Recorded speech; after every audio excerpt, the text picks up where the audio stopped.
ചേച്ചി ഞാനത് ചേച്ചിക്ക് ശരിക്കും പറയുന്നു. ഇതിപ്പോ എന്താ പറയാ, ഇത്രയും നേരം ഞാൻ സർപ്രൈസ് കൊടുക്കാനായിട്ട് വന്ന് സ്വീറ്റി വിശ്വസിക്കുന്നില്ല. ഇത് കണ്ടു കഴിഞ്ഞപ്പോൾ സാധാരണ എനിക്ക് സോഷ്യൽ മീഡിയയിൽ തെറിവിളി ചീത്തവിളി മാത്രമാണ് കിട്ടിക്കൊണ്ടിരിക്കുന്നത്. ഞാൻ പൊട്ടിക്കരയിച്ചപ്പോ ഞാൻ കരയാതെ പിടിച്ചു വെച്ചോണ്ടിരിക്കുക. ഞാന് മീഡിയ ബേസിൽ തന്നെയാണ് ആങ്കറിങ്ങും ഗ്രാഫിക് ഡിസൈനിങ്ങും. സ്വീറ്റി എവിടെ വീട്? ആലപ്പുഴ. ഇത് മഞ്ജു പത്രോസ് എന്ന് പറഞ്ഞ ഒരാളെ കാണാൻ വേണ്ടിയിട്ട് ഇവിടെ എറണാകുളത്ത് ഹോളിഡേ ഇൻ ഹോട്ടലിൽ വന്ന് താമസിക്കായിരുന്നു. ചുമ്മാ സത്യം. എന്ന് കാണാൻ കേൾക്കുമ്പോഴത്തോട്ട് വന്നപ്പോ എപ്പോ വിളിച്ചാലും തിരുവനന്തപുരത്തല്ലേ, ഷൂട്ടിങ്ങിന്റെ തിരക്കിലല്ലേ, അവിടെ ഒന്നും ഇല്ലല്ലോ. ഇവരോട് പറഞ്ഞിട്ട് തന്നെ കുറച്ചായി, എന്നിട്ട് അവര് കുറെ റിസ്ക് എടുത്തിട്ട് എന്നാലും ഞാൻ പക്ഷെ കാണാൻ പറ്റുമെന്ന് വിചാരിച്ചില്ല. ഞാനാണ് താങ്ക്സ് പറയേണ്ടത്. സത്യമായിട്ട് ഇവര് കണ്ണു തുറക്കുമ്പോ കൂടെ എന്നോട് പറയും ഇത് നമ്മുടെ പ്രാങ്ക് എപ്പിസോഡ്. ഞാൻ ഇവിടെ പറഞ്ഞിട്ട് വരുന്നു പ്രാങ്ക് എപ്പിസോഡാന്ന് പറയുന്ന വിചാരം. സത്യമായിട്ട് ഞാൻ കാണാൻ പറ്റുന്നില്ല. സത്യത്തിൽ വിശ്വസിക്കാൻ പറ്റുന്നില്ലല്ലേ.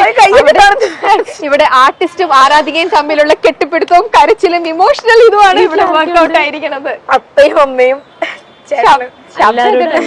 മഞ്ജുവിന് വേറൊരു കാര്യം അറിയാം, നമ്മൾ ഇത് ശരിക്കും ജെനുവിൻ ആയിട്ടാണോ പറയണത് നമുക്കും അറിയില്ലല്ലോ. മഞ്ജുവിനെ നമ്മളിങ്ങനെ നമ്മളൊരു പുതിയ പ്രോഗ്രാം സ്റ്റാർട്ട് ചെയ്തതാ, സമ്മാനം എന്ന് പറഞ്ഞിട്ട്. അതിൽ ഇതുപോലെ തന്നെ ആർട്ടിസ്റ്റുകൾക്ക് ഓരോരുത്തർക്കും ഓരോരോ ആർട്ടിസ്റ്റുകളായിരിക്കുമല്ലോ ഇഷ്ടം.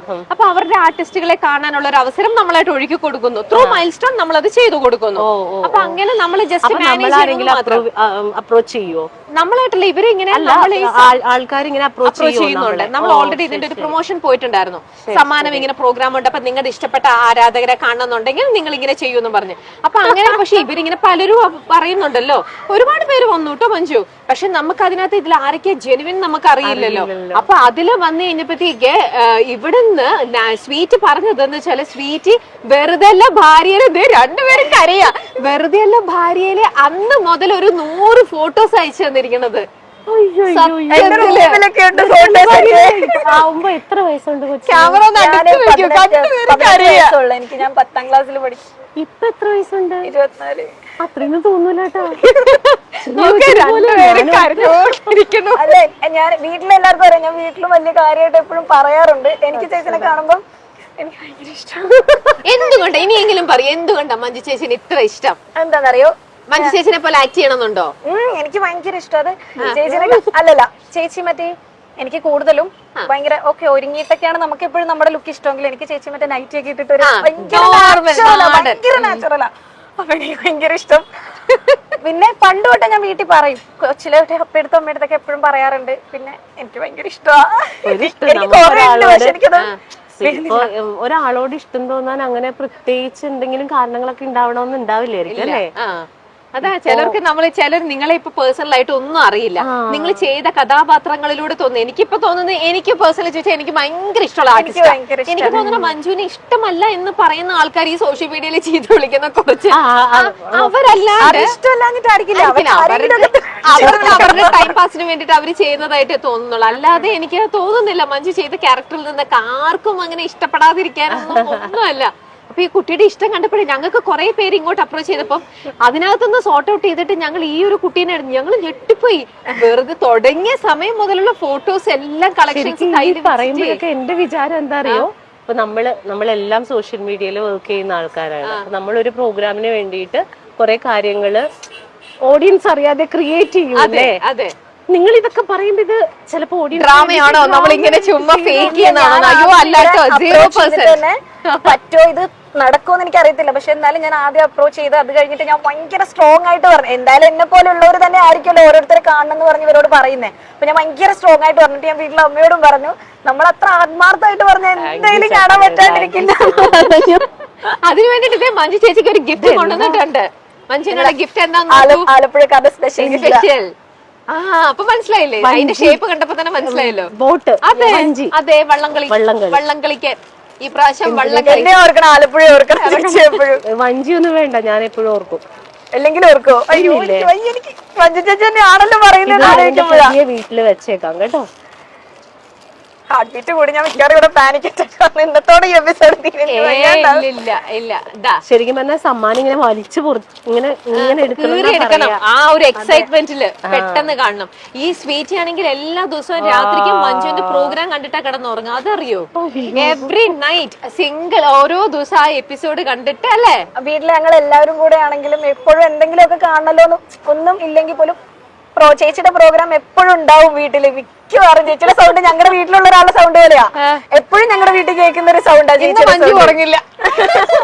എനിക്ക് അതായത് ഇപ്പൊ നമ്മളോട് മാക്സിമം എന്താ പറയാ, നന്നായിട്ട് അഭിനയിക്കുന്നുണ്ട്, അല്ലെങ്കിൽ നല്ല ആ പ്രോഗ്രാം നല്ലതാണ്, അല്ലെങ്കിൽ കൂടെയുള്ള ഒരാളെ അന്വേഷിച്ചെന്ന് പറയണം എന്നൊക്കെയാ പറയാറ്. അല്ലാതെ ഇപ്പം വലിയ താരങ്ങളെ സംബന്ധിച്ച് അവർക്ക് ഒരുപാട് ഇത്തരത്തിലുള്ള റിഫ്ലക്ഷൻസ് റിയാക്ഷൻസ് ഒക്കെ കിട്ടും. ഇപ്പൊ നമ്മളെ പോലെയുള്ള ആളുകൾക്ക് അത് കുറവാ. അപ്പൊ ഇങ്ങനെ എനിക്കതാ വിശ്വസിക്കാൻ പറ്റാത്തത്. ഇഷ്ടമാണ്, സ്നേഹമാണെന്നൊക്കെ പറയും, പക്ഷെ നമ്മളെ കാണാൻ ഒരാൾ ഇത്രയും എഫേർട്ട് എടുത്ത് തരും. അതൊക്കെ എന്റെ ലൈഫിൽ ആദ്യത്തെ അനുഭവം. ഞാൻ കൊച്ചിലേക്ക് ഡാൻസ് ഒക്കെ കളിക്കുമായിരുന്നു. അപ്പൊ ഞാൻ ഡാൻസ് കളിക്കുമ്പോ കൂട്ടത്തില് ചില സമയത്തൊക്കെ ഞാൻ അങ്ങനെ കളറിനെ പറ്റി പറയുമല്ല, ഇച്ചിരി കുറച്ച് നേരമുള്ള ആൾക്കാരൊക്കെ വരുമ്പോഴേ ചിലപ്പോങ്കിലും ഞാൻ നന്നായിട്ട് കളിക്കുന്ന ആയിരിക്കും, എനിക്ക് കോൺഫിഡൻസ് ഉണ്ടെങ്കിൽ പോലും കാണാൻ ഇച്ചിരി കൂടെ നിറമുള്ള ഒരു ഫ്രണ്ട് നിൽക്കുക അങ്ങനെയൊക്കെ പറയലുണ്ട്. അപ്പൊ നമ്മളെ മാറ്റലുണ്ട്. അപ്പം ചേച്ചിയുടെ ഒക്കെ വീഡിയോസ് ഒക്കെ കാണാൻ നേരം ചേച്ചി ഒരു ഡസ്റ്റി കളറാണ്, പക്ഷെ എന്നാലും അതിലല്ലല്ലോ നമ്മുടെ കോൺഫിഡൻസിലല്ലേ ചാലഞ്ചിൽ. അങ്ങനെയൊക്കെയാണ് എനിക്ക് തോന്നുന്നത്. ഞാൻ ഫസ്റ്റിലെ തുടങ്ങുന്നത് എനിക്ക് തോന്നുന്നു ആദ്യം തുടങ്ങുന്ന ആ സമയത്ത് അത്രയൊക്കെ ഉള്ളൂ ബുദ്ധി. ഒരുപാട് വലിയ ചേച്ചിനെ പറ്റി കുറെ ഒന്നും ആധികാരികമായി അറിഞ്ഞിട്ടുള്ളതൊന്നല്ല. ഏറ്റവും ആദ്യം തുടങ്ങുന്നത് ആ ഒരു കുഞ്ഞു കാര്യത്തിലാണ്. അങ്ങനെ സ്റ്റാർട്ട് ചെയ്യുന്നത്. പിന്നെ സ്ഥിരമായിട്ട് കാണാൻ തുടങ്ങി മറിമായും. എനിക്ക് വന്ന് ബിഗ് ബോസ് ഒക്കെ കാണാൻ തുടങ്ങിയത് ചേച്ചി വന്ന്. ബിഗ് ബോസ് എന്ന് പറയുന്ന ഒരു ബഹളമുള്ള ഒരു പരിപാടി മാത്രമായിരുന്നു എനിക്ക്. ചേച്ചിയുടെ ഇതിൽ വന്നിട്ടാണ് അത് കാണുന്നത്. വീട്ടില് ഫോട്ടോസ് ഒക്കെ ഉണ്ട് എന്റെ റൂമിൽ. ഇനി ഒരു കാര്യം കൂടെ പറയേണ്ടതായിട്ടുണ്ട്. ഒരു തവണ ഈ സ്വീറ്റി കുറച്ച് ലൈഫിൽ കുറച്ച് സമയം ഡിപ്രഷനിൽ പോയി. ആ കഥയും കൂടെ പറഞ്ഞു കൊടുക്കുക. എന്തുകൊണ്ടാണ് ലൈഫിൽ ഡിപ്രഷനിൽ പോയത്? ഇതുപോലെയൊക്കെ തന്നെയുള്ള കാര്യങ്ങളൊക്കെ കൊണ്ട് തന്നെയാണ്. കാരണം ഞാന് ഇങ്ങനെ കുറെ കാര്യങ്ങളിൽ മുമ്പോട്ട് ആർട്ട് പരമായിട്ടൊക്കെ ചെയ്യാൻ, ഇപ്പൊ ആങ്കറിങ് ആണെങ്കിലും ഡാൻസിങ് ആണെങ്കിലും കലാപരമായിട്ട് മുമ്പിലോട്ട് വരുമ്പോ ചിലപ്പോ ഞാൻ നന്നായി ചെയ്യുമായിരിക്കും. അപ്പൊ എന്റെ കൂട്ടത്തിലുള്ള ആൾക്കാരൊക്കെ തന്നെയാണെങ്കിലും അറിയാമെങ്കിൽ പോലും പിന്നെ അവര് വളർത്തില്ല. അവര് ഇങ്ങനെയുള്ള കാര്യങ്ങൾ പറഞ്ഞ് എന്നെ തളർത്താൻ നോക്കിയിട്ട് ഒരുപാട് വിഷമിച്ചിട്ടുണ്ട്. അമ്മയടുത്ത് പോരുന്ന ഒത്തിരി കരഞ്ഞിട്ടുണ്ട്. അമ്മയൊക്കെ നമുക്കൊരു ധൈര്യമല്ലേ ചേച്ചിയൊക്കെ. പിന്നെ യൂട്യൂബ് ചാനൽ ഉണ്ടായിരുന്നില്ലേ ബ്ലാക്കീസ്, അത് സ്ഥിരം കാണുമായിരുന്നു. അത് കണ്ടോണ്ടിരുന്നപ്പം വീട്ടിൽ സ്ഥിരം പിന്നെ പ്രശ്നമായി. ഇങ്ങനെ ഭയങ്കര അഡിക്റ്റഡ് ആയിട്ട് ഇരുന്ന് കണ്ടിന്യൂസ് ഇരുന്ന് കാണും. ടൂ മച്ച് ഇരുന്ന് കാണുമ്പോഴത്തേക്ക് അപ്പൊ വീട്ടിൽ അവർക്ക് പ്രശ്നം തോന്നില്ല. എന്തിനാ നീ ഫുൾ ടൈം ഇങ്ങനെ മഞ്ജുവിന്റെ ഇങ്ങനെ കാണുന്നേ? അങ്ങനെ വീട്ടിൽ കുറച്ച് പ്രശ്നമായി. അപ്പൊ ഇവൾക്ക് പിന്നെ കാണാൻ പറ്റുന്ന ഒരു സിറ്റുവേഷൻ ആയില്ല. അവരെന്തോ വഴക്ക് പറയുന്നത് അപ്പയ്ക്ക് കുറച്ചുകൂടെ മനസ്സിലാവുമായിരുന്നു. എപ്പൊ നോക്കിയാലും ഇതിങ്ങനെ കണ്ടോണ്ടിരിക്കുമ്പോഴേ അവർക്ക് മനസ്സിലാവുന്നില്ലല്ലോ. അപ്പൊ ഈ കുട്ടി എന്തിനാ ഈ മഞ്ജുവിന്റെ ഈ ബ്ലാക്കീസ് എപ്പോഴും കാണുന്നത്? അങ്ങനെ വീട്ടിൽ കാണരുത് എന്നും പറഞ്ഞുകൊണ്ടൊന്ന് ലോക്ക് ചെയ്തു. അപ്പൊ ഈ കുട്ടി അമ്മ ഒരിക്കലും പ്രതീക്ഷിക്കുന്നില്ല. അത്രയ്ക്ക് ഇഷ്ടമാണ് ഞാൻ ഒരിക്കലും ഇങ്ങനെ കാണാൻ പറ്റുന്നുള്ള. ഒരിക്കലും അമ്മ എപ്പിസോഡ് കാണുമ്പോ അമ്മയായിരിക്കും ചിലപ്പോ ആദ്യം സത്യമായിട്ടും അപ്പയ്ക്ക് മനസ്സിലാവും. ആ വിഷമമൊക്കെ മാറിയോ? ഞാനിപ്പോ ആറെടുത്ത് ഇരിക്കുന്നതെന്ന് അതല്ല, മറ്റേ ലൈഫിൽ ഒരു സ്റ്റേജിൽ ഒരു ഡിപ്രഷൻ ഒക്കെ തോന്നി എന്ന് പറയില്ല, അതൊക്കെ മാറിയില്ലേ? അതൊക്കെ മാറ്റണം. ഞാൻ ഇഷ്ടം പോലെ ഞാൻ അതായത് എനിക്ക് സ്റ്റേറ്റ് അവാർഡൊക്കെ കിട്ടിക്കഴിഞ്ഞതിന് ശേഷം പോലും ഇത്തരത്തില് എന്നോട് സംസാരിച്ച ആർട്ടിസ്റ്റുകളുണ്ട്. നമ്മുടെ കൂടെ തന്നെ വർക്ക് ചെയ്യുന്നവർ പോലും ഇങ്ങനെ കളറിന്റെയും അല്ലെങ്കിൽ വണ്ണത്തിന്റെയും ഒക്കെ കാര്യങ്ങൾ ഇപ്പൊ ഞാൻ അതിനെക്കുറിച്ച് അധികം സംസാരിക്കാറില്ല. എന്തെങ്കിലും ഒരു മാറ്റർ വരുമ്പോൾ മാത്രമേ സംസാരിക്കാറുള്ളൂ. സംസാരിച്ച ആളുകളുണ്ട്. പക്ഷെ അത് പ്രൂവ് ചെയ്യേണ്ട കടമ എന്റെയാണ്.